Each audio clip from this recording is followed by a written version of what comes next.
থেকে শুরু করে পেনাং, পারহেনশিয়ান দ্বীপ, মালয়েশিয়ান বার্নে, মুরলিকা, তামান নেগারা, লঙ্কাই, সিলাঙ্গান হয়ে এখন আমরা চলেছি আরেকটি বিউটিফুল ট্যুরিস্ট স্পট দর্শন করতে, যার নাম ক্যামেরন থিম পার্ক।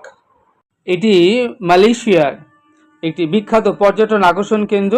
সমগ্র বিশ্ব থেকে লাখ লাখ পর্যটক যারা মালয়েশিয়াতে বেড়াতে আসেন তারা এই গ্যাংটিং হাইল্যান্ড এ আসেন।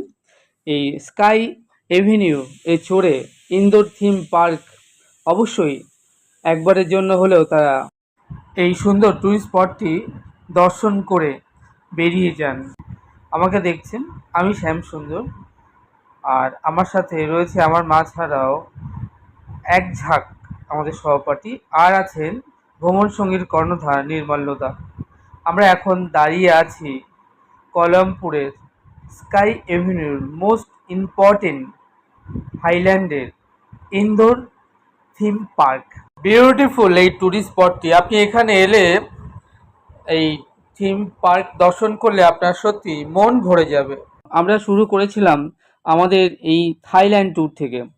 Thailand, Pattaya city, Coral Island, Bangkok, Phuket, Ayutthaya, Krabi, Kanchanaburi, Koh Phangan থেকে সিঙ্গাপুরে মেরিনা বে স্যান্ডোস, মার্লিয়ন পার্ক থেকে শুরু করে সন্তোসা। এরপর আমরা গিয়েছি মুস্তাফা সেন্টার, একটি 6 তলা বিশিষ্ট সিঙ্গাপুরের সবথেকে বড় শপিং কমপ্লেক্স, যেটি মোট 37,000 বর্গ মিটার এলাকা জুড়ে রয়েছে। এটি সপ্তাহে 7 দিন 24 ঘন্টায় খোলা থাকে জনসাধারণের জন্য। প্রতিদিন গড়ে 15,000 মানুষ এই শপিং মলে কেনাকাটা করতে আসেন।